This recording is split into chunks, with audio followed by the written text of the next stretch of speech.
ये है Qatar, Saudi अरब, Bahrain और यूएई के दरमियान वाक़ दुनिया का सबसे अमीर तरीन कंट्री। इतना अमीर कि इसकी पर कैपिटा इनकम है $1,28,000, जो कि अमेरिका, सिंगापुर और इवन पड़ोसी अरब ममालिक जैसे कि यूएई और सऊदी अरब वगैरह से भी कहीं ज्यादा है। बड़ी बड़ी बिल्डिंग्स, शॉपिंग मॉल्स, महंगी गाड़ियां, इसीलिए कतर को मिडिल ईस्ट का वेगस भी कहते हैं। लेकिन कतर हमेशा से ऐसा नहीं था। चंद साल पीछे चले जाएं तो कतर सिर्फ एक तपता हुआ सहरा था जिसमें गुर्बत, भूख और बोरियत के अलावा कुछ नहीं था। तो फिर ये इतनी बड़ी ट्रांसफॉर्मेशन कैसे हुई? जो देश सारे अरब कंट्रीज में सबसे गरीब था, आज दुनिया का अमीर तरीन देश कैसे बन गया?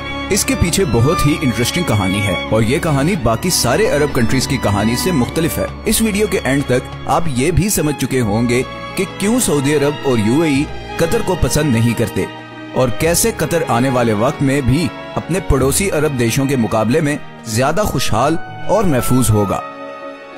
ये कहानी शुरू होती है 1916 में, जब कतर के अमीर अब्दुल्ला अल सानी ने ब्रिटिश के साथ एक ट्रीटी साइन की, जिसके मुताबिक ब्रिटेन ने कतर को किसी भी जमीनी या समुद्री हमले की सूरत में डिफेंड करना होगा और कतर बदले में अगले 25 साल तक ब्रिटिश कॉलोनी का हिस्सा रहेगा और यहाँ से निकलने वाले हर नेचुरल रिसोर्स में ब्रिटेन का शेयर होगा। 1940 में कतर में सबसे पहली ऑयल फील्ड डिस्कवर हुई। 1960 तक कतर में तेल की खोज और उसे जमीन से निकालने का काम उरूज पर था और कतर के हालात आहिस्ता आहिस्ता बदलने शुरू हो चुके थे, मगर अभी भी कोई बहुत ज्यादा तब्दीली नहीं आई थी।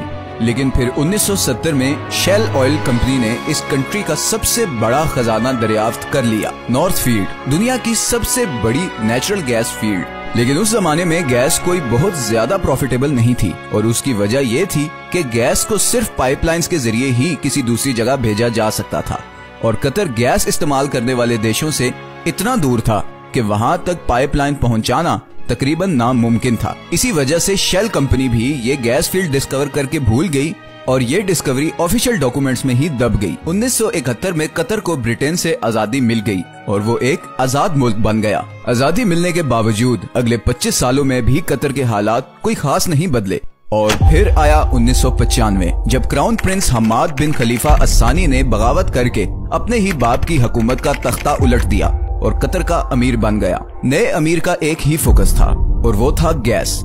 हमाद बिन खलीफा ये जानता था कि कतर की तकदीर सिर्फ गैस ही बदल सकती है, इसीलिए उसने एक बहुत ही रेयर टेक्नोलॉजी गैस लिक्विफिकेशन में इन्वेस्ट किया। लिक्विफिकेशन एक ऐसी टेक्नोलॉजी है जिसमें गैस को लिक्विड फॉर्म में कन्वर्ट किया जाता है ताकि उसे ऑयल की तरह शिप्स में दूसरे कंट्रीज तक पहुँचाया जा सके। इस सारे प्रोसेस में गैस को -161 डिग्रीज पे ठंडा रखना पड़ता है। इसी प्रोसेस पे कतर ने सारी इन्वेस्टमेंट कर दी और आज वो एलएनजी का सबसे बड़ा एक्सपोर्टर है।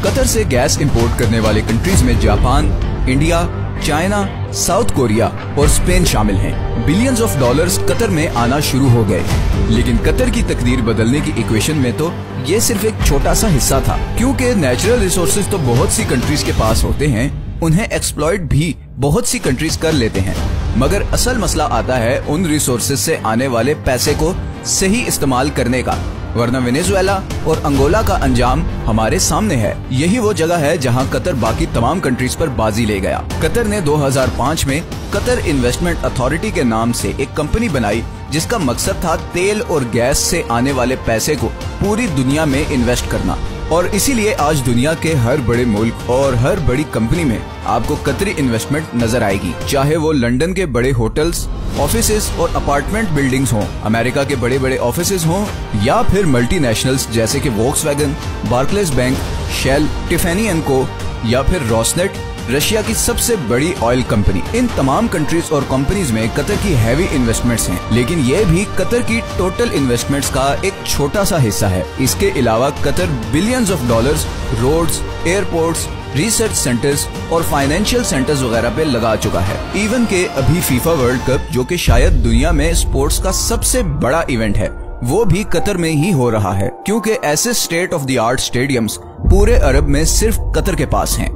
इन सारी इन्वेस्टमेंट्स का मकसद है ऑयल और गैस के अल्टरनेट इनकम सोर्सेज क्रिएट करना। अब ये तो थी कतर की इकोनॉमिक साइड।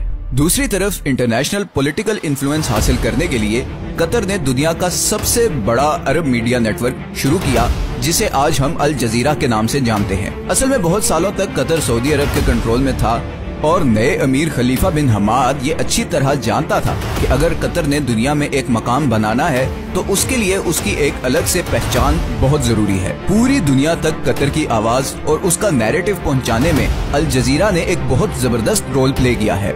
2010 की अरब स्प्रिंग के दौरान भी अल जजीरा वो वाहिद चैनल था जिसने प्रोटेस्ट को ऑन एयर किया और इसकी वजह से सऊदी अरब और दूसरी कंट्री से इसे जबरदस्त क्रिटिसिज्म का सामना भी करना पड़ा।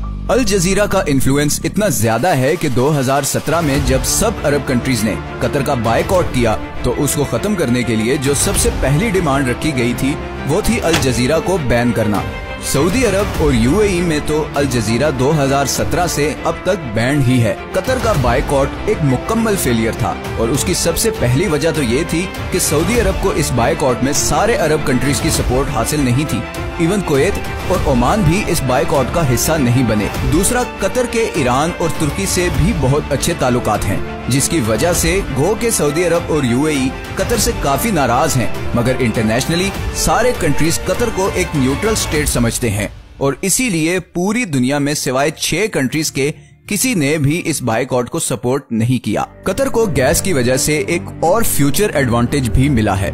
ऑयल के बारे में तो बहुत से एक्सपर्ट्स कहते हैं कि 2030 नहीं तो मैक्सिमम 2040 तक वो इलेक्ट्रिसिटी से रिप्लेस हो जाएगा, मगर गैस के बारे में ऐसी कोई प्रिडिक्शन नहीं, बल्कि उल्टा गैस की डिमांड मुसलसल बढ़ती जा रही है। अभी रिसेंट रशिया यूक्रेन वॉर में रशिया की जानिब से गैस पाइपलाइन की ब्लॉकेज के बाद कतरी गैस की डिमांड 10 गुना बढ़ गई, क्योंकि अब यूरोपियन कंट्रीज भी गैस के लिए कतर से राब्ता कर रहे हैं और ये डील कतर को और अमीर बना देगी। 2022 में कतर की एनर्जी एक्सपोर्ट्स पहले ही $100 बिलियन क्रॉस कर चुकी हैं, तो कल को जब बाकी अरब कंट्रीज ऑयल रिप्लेस होने से परेशान होंगे, वही कतर को इस चेंज से कोई खास फर्क नहीं पड़ेगा। अब कतर में सब कुछ अच्छा भी नहीं है और रिसेंटली वहाँ पर लेबर क्लास की कंडीशन को लेकर काफी सवाल भी उठाए गए हैं, लेकिन स्टिल कतर बाकी अरब देशों के मुकाबले में काफी ओपन स्टेट है, जहाँ मीडिया की आजादी है, इकोनॉमिक कंडीशंस बेहतर हैं और फ्यूचर प्लानिंग भी होती है। आखिर में हम आते हैं उस खित्ते की तरफ जो शायद नेचुरल रिसोर्सेज से मालामाल है, मगर पॉलिटिकल डिफरेंसेस, करप्शन और रिलीजियस एक्सट्रीमिज्म की वजह से इस वक्त गुर्बत, भूख और बदअमनी का शिकार है।